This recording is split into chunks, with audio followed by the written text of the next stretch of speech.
अस्सलाम वालेकुम नाज़रीन। आज 5 फरवरी 2026 है और दिन है जुमेरात का। अरशद शरीफ को शहीद हुए काफ़ी अरसा गुज़र चुका है और उन्हें शहादत के बाद भी इंसाफ नहीं मिला। अब उनका जो मामला है, उनका जो केस है, वो अल्लाह की बारगाह में पहुंच चुका है। उनकी वालदा भी अल्लाह पाक की बारगाह में हाज़िर हो चुकी हैं। यहाँ से उनका केस बंद हो गया है, लेकिन उस अदालत में तो इंसाफ होगा और ज़रूर होगा।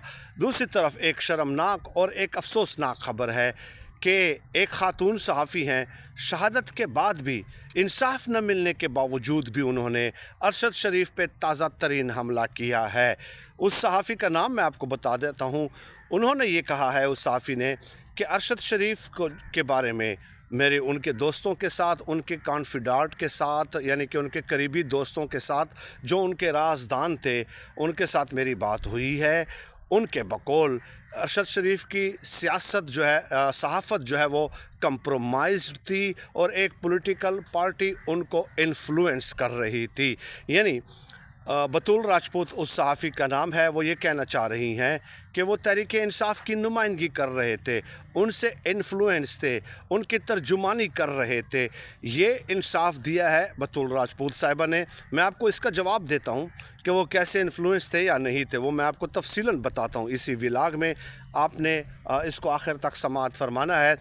देखिए, और फिर आगे चल के कहती हैं कि अरशद शरीफ के कई दोस्तों ने भी उनको कहा था कि ना करें ऐसा, हम ऐसा नहीं कर सकते, हम सिस्टम के अंदर रहकर सिस्टम को चैलेंज नहीं कर सकते, सिस्टम के अंदर रहकर सिस्टम के ऊपर तनकीद कर सकते हैं। लेकिन अरशद शरीफ ने ये बात नहीं मानी।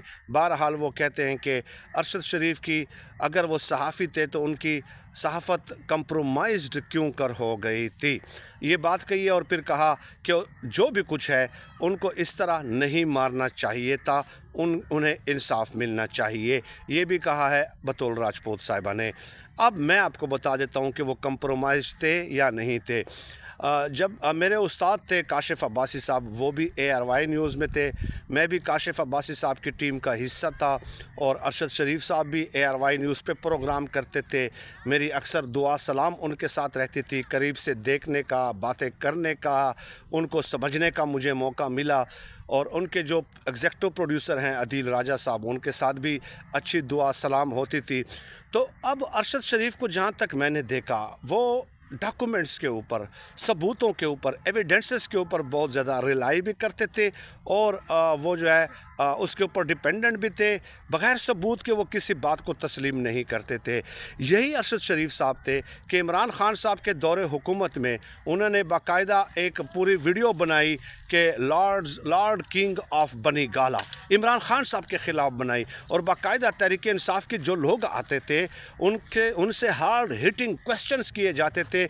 इवन के एक दिन तो एक ऐसा दरमियान में वक्फा भी आया, टेन्योर भी आया कि PTI वालों ने बाइकाट कर दिया था और उनसे नाराज़ हो गए थे, और बाकायदा कुछ लोग दरमियान में आए और इमरान ख़ान साहब के रब्ता कराया अरशद शरीफ साहब से। ठीक है, तो यानी इस कदर हार्ड हिटिंग तनकीद करते थे वो इमरान ख़ान साहब पे उनके दौरे हुकूमत में। तो आप इस तरह नहीं कह सकते। उनको जो चीज़ दुरुस्त लगती थी वो वही करते थे। ये जो रिजीम चेंज ऑपरेशन था ना, उसके सबसे ज़्यादा शवाहिद अरशद शरीफ के पास मौजूद थे, और वो ये समझते थे कि ये गलत हुआ है। तो वो जब गलत को गलत समझते थे, तो इमरान ख़ान के दौरे हुकूमत में मैंने अभी बता दिया कि कैसे वो तनकीद करते थे कि तहरीक इंसाफ बाइकाट की तरफ जा रही थी।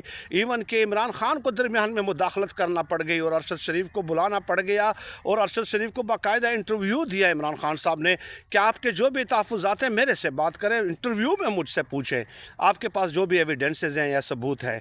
तो ये थे अरशद शरीफ साहब। तो जो चीज़ उनको गलत लगती थी, जैसे कि मैंने कहा कि वो डॉक्यूमेंट्स और एविडेंस और सबूतों और शवाहिद पे जो है रिलाई करते थे और उसी पे यकीन रखते थे। अब मैं आपको बता देता हूँ कि कंप्रोमाइज्ड सहाफ़ी कौन होता है। कंप्रोमाइज्ड सहाफ़ी बतूल राजपूत साहिबा, आपने अपनी राय तो एक दो दोस्तों के साथ बात करने के बाद कायम तो कर ली है, लेकिन अफसोस होता है कि आपको कंप्रोमाइज्ड सहाफ़ी के माने ही मालूम नहीं है। कंप्रोमाइज्ड सहाफ़ी वो होता है कि आज भी एक बुज़ुर्ग सहाफ़ी हैं, TV पे बैठकर लेक्चर देते हैं, उनका एक पेट्रोल पंप हुकूमत से लिया है। मैं किसकी तरफ इशारा कर रहा हूँ आपको पता है। آج ایک اور صحافی ہیں جو بڑا انقلابی بنتے ہیں اور خواتین اینکرز جب ان کے سامنے بیٹھے ہوں تو ان سے کہتے ہیں کہ بیٹا آپ اس طرح کے سوال نہ کرو، آپ کے فیوچر کے لیے ٹھیک نہیں ہے، آپ کے کیریئر کے لیے۔ میں کریکٹر پہ سوال نہیں اٹھا رہا، یعنی مغرور ہیں، وہ خود کو بہت بڑا صحافی سمجھتے ہیں۔ تو وہ کمپرومائز صحافی ہے جو چیئرمین پیمرا بنے تھے، کچھ لوگ پی ٹی وی کے چیئرمین بنے تھے، کچھ لوگوں نے کیا کچھ، یعنی کچھ ریلوے کے بن گئے، فہد حسین جو ہے وہ کابینہ کا حصہ بن گئے۔ تو یہ ہوتی ہے کمپرومائز صحافت، کہ جب آپ کسی کی چاپلوسی اور خوشامد کرتے ہیں تو آپ کو کوئی یا وزارت مل جاتی ہے، یا آپ ریلوے میں گھس جاتے ہیں، یا آپ پی ٹی وی میں گھس جاتے ہیں، یا آپ کو پیٹرول پمپ مل جاتا ہے، یا آپ کو نقد رقم مل جاتی ہے، یا آپ کو پلاٹ مل جاتا ہے۔ کتنے مثالیں ہیں جو میں آپ کو دے سکتا ہوں۔ کوئی چیئرمین پی سی بی بن جاتا ہے، کوئی پنجاب کا نگراں وزیر اعلیٰ بن جاتا ہے۔ یہ ہوتی ہے کمپرومائزڈ صحافت۔ ارشد شریف کیا کوئی عہدہ لیا تھا عمران خان صاحب سے، تحریک انصاف سے؟ کیا کے پی میں لیا تھا؟ کیا کوئی پلاٹ، کوئی پیٹرول پمپ، کوئی گاڑی، کوئی رشوت کچھ لی تھی؟ تو آپ کیسے کہہ سکتے ہیں کہ وہ کمپرومائز صحافی تھے؟ کمپرومائز صحافی آپ کے سامنے موجود ہیں۔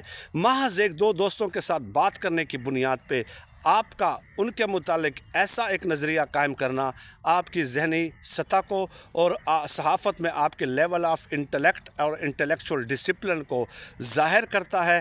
آپ کی اپنی رائے ہے، ہم آپ کی رائے کا احترام کرتے ہیں، آپ کا جو بھی انڈیویجول پرسپشن ہے، لیکن ہم نے بھی آپ کو تہذیب کے دائرے میں جواب دیا ہے اور یہ ہمارا رائٹ ہے۔ بہت شکریہ۔